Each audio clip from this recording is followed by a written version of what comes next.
Ijambo ry'umunsi.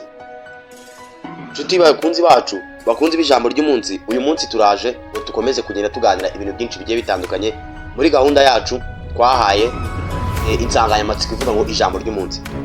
Ijambo ry'umunsi dukomeza kunya tubabwira ibintu byinshi bigiye bitandukanye ariko byo mu buzima busanzwe, ese ukuntu nyine hano ku isi ukuntu bimeze, ukuntu uyu munsi bishobora kuba bimeze, ejo ukundi ukuntu bishobora kuba byagenda, nyine ibintu byinshi bigiye bitandukanye bimeze nkaho ari nka experience y'ubuzima. Wala si ngombwa ngo ujye uhora tukubwira ngo ese amateka yisameze ate, ese amakuru yagenze bite, amakuru ari gutrendinga nayahe, ariko ni ngombwa ko buriya tugomba kunya tuganira kuri experience y'ubuzima ho gato kugira ngo tubashe kuba n'ubuzima twabamo dufite ya makuru yego, ariko nanone dufite tumeze neza cyangwa se tugiye tuzi trick cyangwa tugiye tuzi nyine buri nguni yose y'ubuzima tusundi imeze bite, ukamenya ukuntu wabasha kuba mu gihe ugeze muri condition runaka, ukamenya ukuntu muri aka kanya nimba factors runaka ziri kukubaho tukamenya ngo ese biba bimeze bite, ese haba habaye iki, ese ugomba gukora iki, ese ubundi biterwa n'iki. Niyo mpamvu uyu munsi nkuko mugenda mubibona hano hanze isi imaze kugenda yangirika, rimwe na rimwe ugasanga umuntu agambanirwa na muntu yitaga inshuti ye cyangwa se wa muntu uri hafi ye niwe wa muntu uri kumwangiza, ugasanga rimwe na rimwe nyine abantu ntago bagifite umutima cyangwa se bagifite urukundo ruri naturel, abantu nyine ugasanga abavandimwe bari kumarana, abana n'ababyeyi bari kumarana, ukibaza ngo ese bundi ni ukubera iki. Ugomba kujya yuko buriya niho isi igeze, nicyo gihe tugeze muri ya minsi ya nyuma, tugeze muri ya minsi ya nyuma hamwe abantu ukuri gusigara ikintu kimeze nkaho kibabangamiye, cyangwa se ugasanga umuntu kuba yakubanira neza, kuba yakubaho honest ni ibintu biri kumugora cyane, ni ibintu nyine asigaye yumva nkaho bisigaye ari umutwaro kuri we. Aka kanya rero tugiye kureba ibimenyetso bitanu bigaragaza ko umuntu ari inshuti mbi. Iyo nshuti yawe niyibonaho ibimenyetso bitanu, umenye yuko rwose utangire witonde, utangire ubitekerezaho cyane, ukoresha amaso, urebe kure nyine, urebe kure, ureke kureba hafi, ureke kureba kuko mwavuga ngo ngisi inshuti bimeze bite, urebe kure kubera yuko ibimenyetso bitanu byo kubwira nimba no bisanga inshuti yawe wicaro yiganirize, cyangwa se wicare wewe witekerezo ku giti cyawe, wicaro witekerezo bati si uyu muntu koko, urebe nyine ati se ubu koko ari inshuti yanjye, aka evaluation tugiye kuba aka kanya. Ndabizi nta muntu utagira inshuti buriya, wicaro witekerezeho nimba inshuti yawe rimwe na rimwe mujya murakaranya, mujya mugira ute, utekereze kuri ibintu uvuga ati se bundi kumugani bya bimenyetso nabonye by'inshuti mbi aho ntiyabifite, nkaba nkomeza kugendera mu kigare cyangwa se ikomeje kunyihishamo, ubirebe neza ubimenye.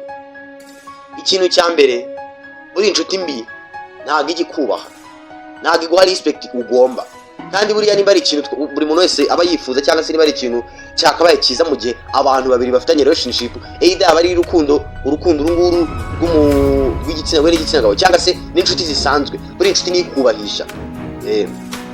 Uzarebe umuntu uzakubahisha mu ruhame, uno umuntu muri make aba kubaha.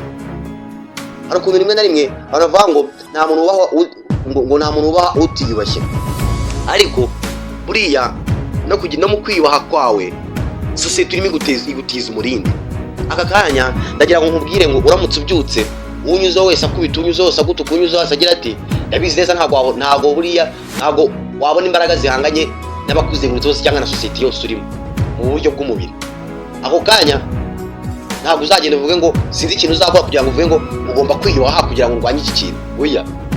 Ahubwo buriya mu nshuti zawe, abavandimwe bawe, nimba uri umubyeyi, abana bawe, cyangwa se nimba uri umwana, ababyeyi bawe, nyine abantu bakuri hafi cyane muhuza mugirana communication iri hafi cyane, buriya nibo bantu ba mbere bagufasha mu kubaka reputation yawe, bagufasha mu kugira nyine icyubahiro, bagufasha mu kugira ngo wubahwe, kuko nibo bateri ya mbere bakubaha, bityo n'abari ku ruhande bakabibonera kuvuga ati mu rugo gato mwubaha bikwiye. Ariko mu gihe uzabona inshuti yawe nta cyubahiro kugomba, inshuti yawe niya indi itatinyuka kugukubitira mu ruhame, inshuti yawe niya itatinyuka kugusebereza mu ruhame mu gihe ari abantu basukumva mu bintu mubashije, akubwikira agira ngo muri make mbese nko kugira ngo agusebye kwana niyo purpose afite, iyo inshuti bari inshuti mbi. Ugasanga inshuti yawe niya indi uri guca intege, na rimwe wari wayigeza igitekerezo uvuge ngo ndashaka gukora iki kintu, ndashaka kugira nte, wumve ngo nyine aguhaye motivation ngo komerezaho. Ugasanga niya nshuti uri guca intege, ugasanga niya nshuti uri gusebya, ahora kubwira amagambo agutera kwiheba. Vuga urugero, either ufite ushaka kuba nyine wenda ari nk'inenge ufite, aho ugasanga mu inshuti yawe si ntago ari yindi kugufasha kubana niyo nenge, ahubwo niya nshuti uri kwibutsa iyo nenge ufite. Ibyo bintu bibaho cyane hano hanze, bibaho cyane. uwo muntu ntago azaba kwifuriza ubucuti. Iyo ndege mushobora kuba mufite ukuntu mwayigana, ariko ugasanga ni bwa buryo bwo kugira ngo nyine agufashe kuyifiringa, kugira ngo ureke kuba ashamed nayo, aho ugasanga ni wa muntu uri gusereza, aho uri kwibutsa ayikubwira muri negativity, ugasanga umuntu nta kugushyigikira muri we agira. Sinibaza iyo nshuti waba ukifite mwikumarira iki? Inshuti uri guca intege, inshuti itakuba hafi mu bibazo, inshuti itagusapotinga, inshuti itashobora kukubahisha, kukubaha muri rusange. Ugasanga nimba ari inshuti muhuje famiye na mudahuje famiye, ni ya nshuti idashobora kuba yakubahisha muri famiye ye. Nimba ageze aho ari kukuvuga nabi nawe akomereje aho ngaho, iyo nta nshuti irimo. Nawe nimba akanya ufite umuntu ubereye inshuti, ukabuzi ko ibintu bikora, umenye yuko nawe nta nshuti kurimo. Nushaka ureke gutesha umuntu w'abandi umwanya. Inshuti yawe niyo wubahisha, wajya bari kumuvuga nabi ukamusapotinga, ukaba mubakinga, ukaba atari wa muntu nawe wahita ukomerezaho. Buri wese yisuzuma, amenye ati se mu inshuti zanjye mfite ndazubahisha? Nusanga utazubahisha, umenye ko inshuti zawe zibereyeho nabi. Ikintu cya kabiri kizakubwira inshuti mbi, akwibuka gusa igihe agukeneye. Ugasanga ni wa muntu niba gushakaho serivisi, ugasanga wa muntu ugiye kumara amezi 2 mutavugana, ariko muri cya gihe agukeneye nka serivisi, either muri quartier y'iwanyu urimo hari ikintu aje kuhakorera, cyangwa se nyine gisaba kari bugukenere, ugasanga niba ari amafaranga agukeneyeho, ugasanga niba ari serivisi wenda runaka agukeneyeho mu byo ukora, ugiye uraburebye isona kuruye. Yivuga ibi bintu ndabizi abantu benshi bitekereza, ugasanga hari koro wakira gusa ugahita uvuga ati uyu muntu uko biragiye kunsaba ubufasha, uko biri ni serivisi agiye kunsaba, ntabwo yaba ari ukunsuhuza. Mwaretse kubana gutyo koko, kuko akanya nimba ari inshuti yahubatsemo icyo kintu ko buri gihe umuhamagara ugiye kumusaba ubufasha, hari igihe uzamuhamagara kwihorera, kuko avuga ati n'ubundi umuntu nta gishasha agiye kumbwira, ubufasha agiye kunsaba, kandi nanjye wenda nifite ibyanjye bibazo. Uwo muntu hari igihe kizagera agera akakira kukwitaba. Tekereza, uvuga ati ese koko serivisi nsaba abandi bantu nanjye bazinsabye nazitanga? Ikintu cyo gitekerezaho, wumve niba serivisi urusaba abantu nayo bazigusabye wazitanga, icyo gihe uzaba uri balance. Ariko nimba uzi yuko ari serivisi usaba abantu ariko wowe utayisabwa ngo witange, uri inshuti mbi. Ushatse wareka abandi bantu bakibaho mahoro, ukabaha amahoro, kubera ko uri inshuti mbi. Menya ati ese nimba umuvandimwe wanjye ndi kushaka umusaba 10,000, ngiye bimusabye abinsabye nabimuha? Nimba nshaka kumutuma ahantu kunkorera iki kintu, njya bimbwiye ntagikora. Ureke kubaho nyine ari wowe ukeneye abantu gusa. Ujya gerageza nawe ureke hagira abagukenera. Wewe imbuto nziza muri society, buri wese aba yakishimira kukugana gusa ubufasha bitewe n'uko ubanye neza. Ureke kuba ari wowe wahora wishimye gusa ubufasha gusa, usanga uri umuntu uri aho ngaho nyine wabaye nk'umutwaro kuri society. Ugasanga umuntu nta na rimwe ahari mu bihe byawe bigoye, wakennye umuntu yahise agenda, utangiye kugenda ngo umubereye nk'umutwaro kuri society, cyangwa se uri kumusebya muri society bitewe n'uko muri iyo minsi bihagaze nabi. Ubundi inshuti nziza mba numva ko yagakwiye kuba y'inyenyeri.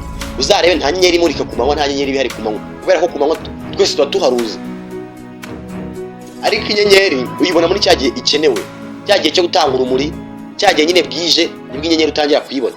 Buriya inshuti nziza rero ni ya nshuti wakwiye kujya ubona muri gihe ugeze muri bya bihe bibi, mu gihe ukeneye ubufasha, mu gihe ukeneye nyine ubona ukeneye umuntu kuba hafi, ugasanga ni bwa nshuti yayibonetse. Iyo niyo yakaba ariyo nshuti ya nyayo. Ariko inshuti z'iki gihe ni nyinshi, ariko ntimugire ngo ni zose. Buriya hari inshuti zigihari, inshuti zigikomeye, inshuti nyine uba ufite ukavuga ati kabisa mfite inshuti. Ariko hari ya nshuti usanga nimba umeze neza, uri muri bihe byo guserebura, uri mu bidafite ibibazo, nyine iyo nshuti nibwo ihari, muri gusangira ibyishimo nibwo ihari. Ariko muri cya gihe ukeneye umuntu kuba hafi, muri cya gihe ukeneye support iturutse hanze, ya nshuti yawe wisuyibura nta igihari, wagira ngo nimwigeze no kuba mwamenyana, nyamara ibyo birimo byashira ukabona iragarutse. Iyo nta nshuti irimo, iyo nta nshuti ufite. Nushaka ubireke, uhindura umuvuno, uyirihorere, uyibwira ati bye rwose, naje gusanga kuba turi kumwe nta kintu dufashanya, nta tafari ushyira ku buzima bwanjye, nta n'iryo nshyira ku buzima bwawe. Byaba byiza tubiretse rwose, turakwiga duta umwanya. Gerageza kugira inshuti nziza kugira inshuti zigufitiye agaciro kubera ko muri cyagiye wenda warwaye, muri cyagiye wagize ibibazo muri famiye, muri cyagiye ufite ibibazo by'ubukene, muri uzumva uri safe kuko uzavuga ati mfite inshuti zanjye anytime nazikenera zamfasha. Ariko reke kugira za nshuti wowe utekereza ngo ese umana kukinyennye, ese kuki nta kintu mfite, se inshuti yanjye ndayigumana, ubu se ko nta mafaranga mfite inshuti yanjye ntayitindeka. Reka yireke igende. Nimba ari nshuti uhora ubona gusa ari uko igukeneye, iyo yihorere kuko nimba muzi ko hari ikiganiro twakoze tuvuga ko ufurumire y'isi ukuntu imeze. Nimba rero ufite inshuti kubera ko uhora uyiha cyangwa se ari wowe provider, none ujya muri cyagiye kibihe bibi kandi ko ibyo bintu biba hari ibintu bisanzwe, iyo nshuti ntabwo uzaba ukifite. Inshuti ntabwo uzaba ukifite. Kandi namwe inshuti z'abantu muharanire nyine kubaho mufite icyo mubamariye, mureke kubajyaho mufite serivisi mugiye kubasaba gusa. Bizaba byiza kurushaho, isi izamera neza kurushaho. Ikintu cya gatatu kizakubwira inshuti mbi ni ya nshuti nyine usanga yarakugize nk'igikoresho, kandi none rimwe na rimwe akagukoresha nabi. Nyine agukoresha nabi akakugira nk'igikoresho, ugasanga ahora gusaba ibintu byinshi, ugasanga nyine ni wa muntu mwagiye mu nshuti ariko witumira nk'umucakara we. Ubundi hari ubucuti usanga hari ubucuti butaramba buriya. Nimba mureba nyine hano hanze ubushobozi tuba dufite cyangwa se nyine nimba ubibona hano hanze ukuntu bimeze, hari ukuntu umuntu mu inshuti yicishije bugufi kugira ngo mu inshuti, cyangwa se ugasanga hari ukuntu umuntu mu inshuti yisimbukuruje. Aho ngaho uzasanga kenshi na kenshi umwe wisimbukuruje. Niba agiye mu itsinda ry'abantu batatu b'inshuti, nimba harimo umwe wisimbukuruje ntari ku rwego rwabo, ntagize ate, kenshi na kenshi hari igihe abantu bamuprofita, ugasanga bisamugira nk'umucakara. Kubera yuko nyine iyo uhatirije relationship, ugahatiriza umuntu kugira ngo mu inshuti, uwo muntu aragufatirana kubera ko nyine we nimba ushaka kuba umuntu n'inshuti, reka amaraso akururane, bizikora ntabwo bizasaba ko ubishyiramo inshuti bishyiramo effort. Ariko nimba ari bwa bucuti uforushije, bwa bucuti ushyiremo imbaraga kugira ngo runaka mu inshuti, ubwo bucuti abugufatiraniramo akakugira umucakara.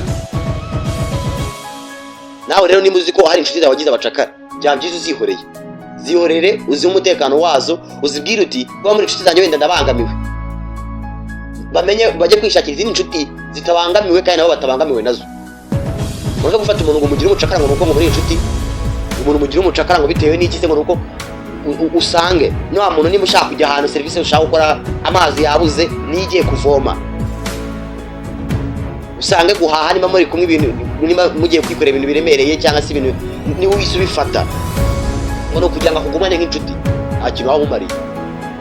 Wowe ubwo urabona nuko atabikubwira wenda nuko abakeneye nyine kugira ngo mube inshuti cyane, ariko buriya iyo ari wenyine aba afite agahinda muri we, kubera ko buri bucuti bwiza ni bwa bucuti usanga umuntu musabana, umuntu murasabanye ku buryo ki umuntu yumva ibibazo byawe nibye, nyine ugasanga ni umuntu ukubakinga. Ubwo bucuti buranezeza iyo usanze umuntu nyine muri kuri team imwe, uramukenera mubonye nawe aragukenera kubonye, ibyiza murabisangiye, ibibi murabisangiye. Ariko wa muntu kugira umucakara, umuntu ntabwo ajya guha umwanya wo kunezerwa n'ubucuti bwanyu, ureke ubucuti bube nk'ikintu nk'ahantu heza ho kwishimira. Nimba uhuye n'inshuti yawe mube mugeze muri bya bihe byo kwishima, bya bihe byo guseka, ureke kugira muri guhura n'inshuti yawe ngo usange nibwo ugeze muri bya bihe byo gusanga babaye nyine ugiye kungira umukozi wawe. Ngo ni ukubera yuko uri inshuti yanjye ugiye kwitwaza icyo kintu. Nimba uzi ko ufite inshuti yawe ufata utyo, menya kuri inshuti mbi. Nimba uyiprofitira ku bucuti mufitanye ugasanga umukoresha ibintu byose utakikorera, ngo nuko ari inshuti yawe, nuko uzika kubaha, nuko uzikagira ate, ibintu byose rero utakikorera ngo niwe ugiye kubigukorera, menya yuko uri inshuti mbi. Ibyo bintu bihagarike.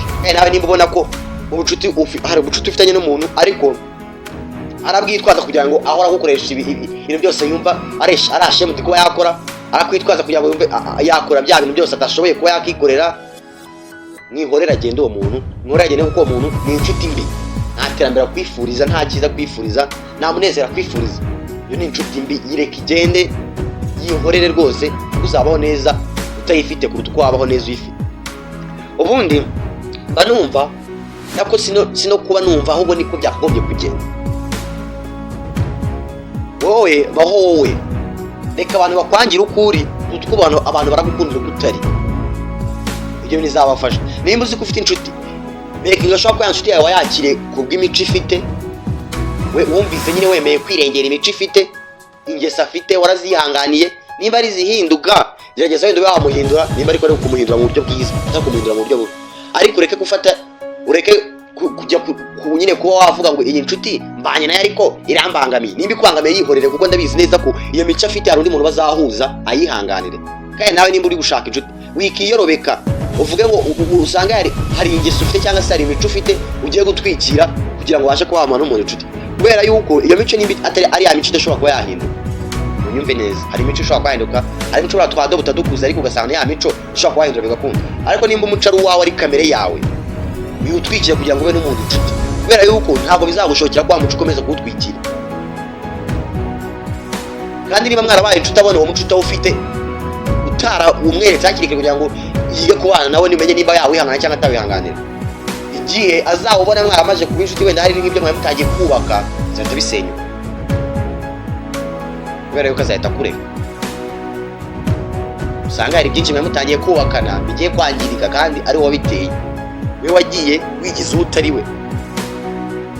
Gerageza kuba honest, ube wowe wa nyawe, ureke kubaho wiyorobeka cyangwa se kubaho witwara uko utari kugira ngo abantu bagukunde. Reka bakwangira uko uri, bareke kugukundira uko utari. Ugasanga inshuti uri gukoresha mu nyungu zayo bwite, mu nyungu zayo bwite atari izi nyungu zanyu mwembi.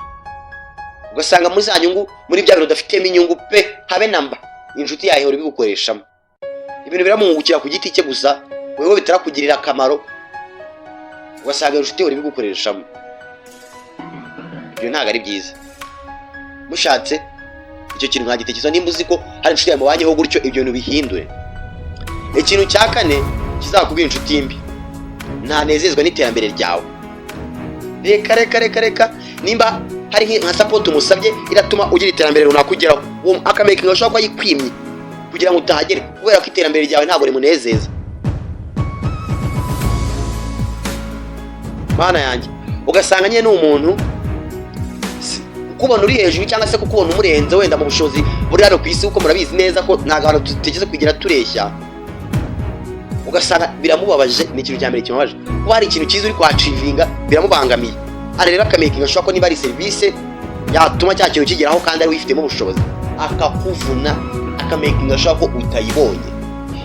Nimba hari n'undi muntu wari kuyiguha ariko bari close, akamaking ashobora ko araca inyuma akamubwira ati ya serivisi imwe, iyo nta nshuti imurimo, iyo nta nshuti ufite. Burindi inshuti ni inshuti zakwiye gufashanya. Nimba mwateye imbere rero akaba yafasha undi, akaba yafasha yagerageza kuzamura mugenzi we nawe akamugeza hejuru, izo nizo inshuti za nyazo. Ariko rero ya nshuti ivuga ngo kuba nigende, ugasanga arikunda ati kuba ngende nembe ntacyo bitwaye, nyine ugura nashaka azagume hariya. Ibyo nta kintu byabimaze, nta kintu byabimaze. Ya nshuti itabona opportunity y'akazi, nimba iyo igafite, abe yakumva wenda bari gushaka undi mukozi ngo abe ariwe umuntu wa mbere atekereza, avuga ati reka basi njamure mu nshuti wanjye nawe dukorane turebe ko twatera imbere. Ugasanga afite abandi bantu ahita yitekerereza, nta kintu aba akumariye. Umuntu umureke, umuntu ntabwo ari inshuti nziza, nta n'ikiza kwifuriza.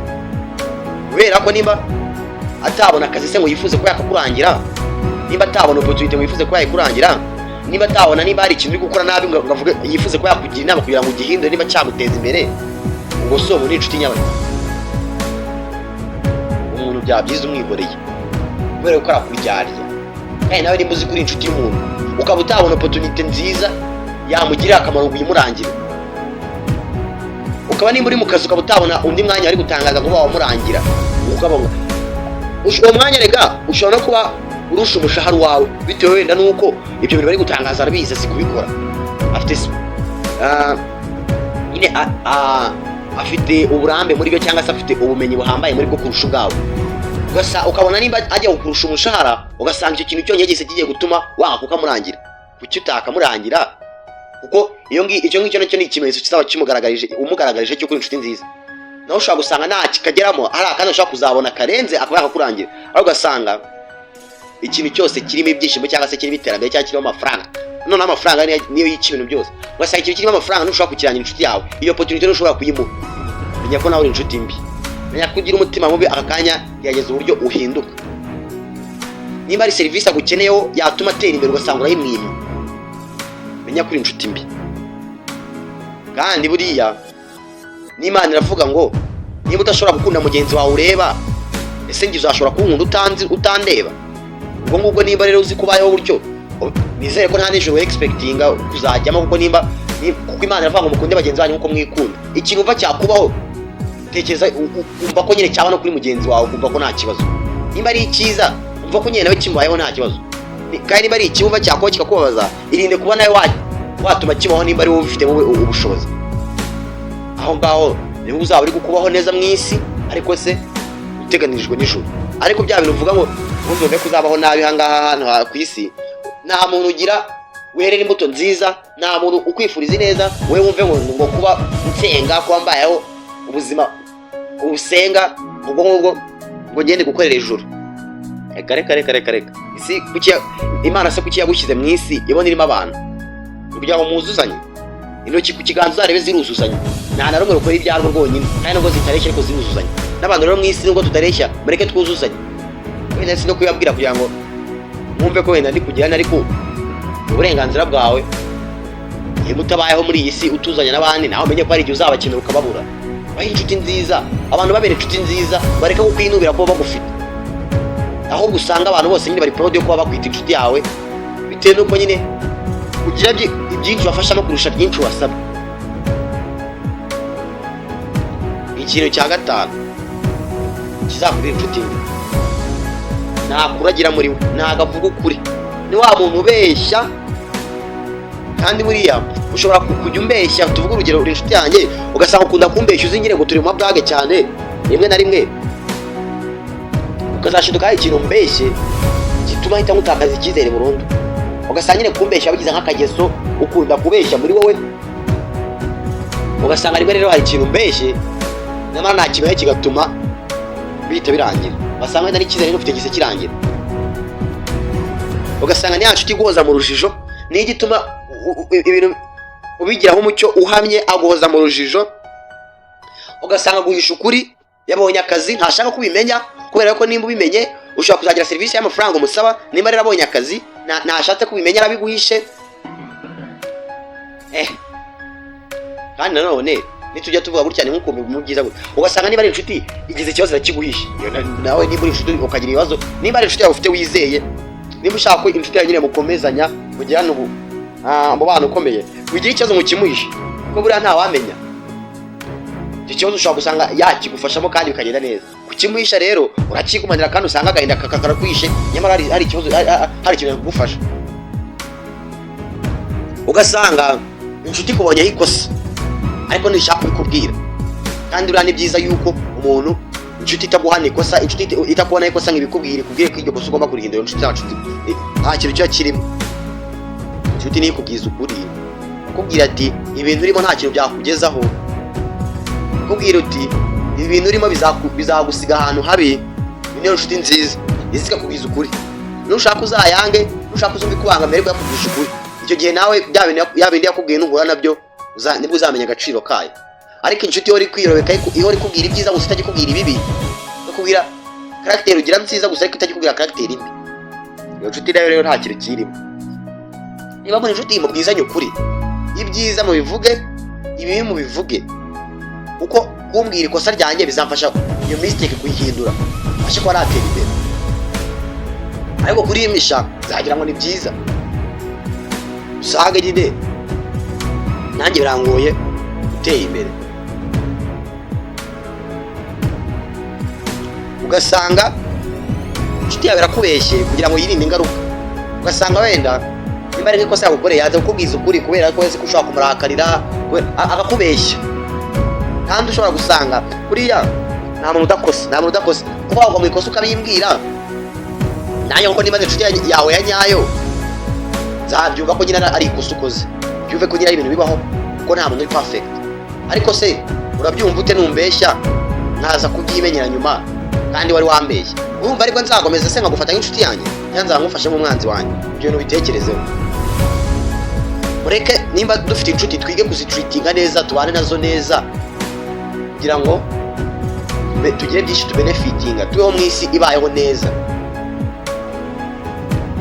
nyine tubeho neza, tureke kubaho twiyorobeje cyangwa se kubaho inshuti zacu twarazigize abacakara, kubaho tutazibera abanyakuri. Kandi nanone mureke gufurusa ubucuti. Nimba umuntu muzaba inshuti birikora mufite akantu gato kabahuza ugasanga birangiye muhaye inshuti z'akadasohoka, ariko wireforosa inshuti y'umuntu bitewe n'ikintu ubona uzajya umubonaho, bitewe n'ikintu umutezeho usanga ubucuti bwongeye kubuforosa.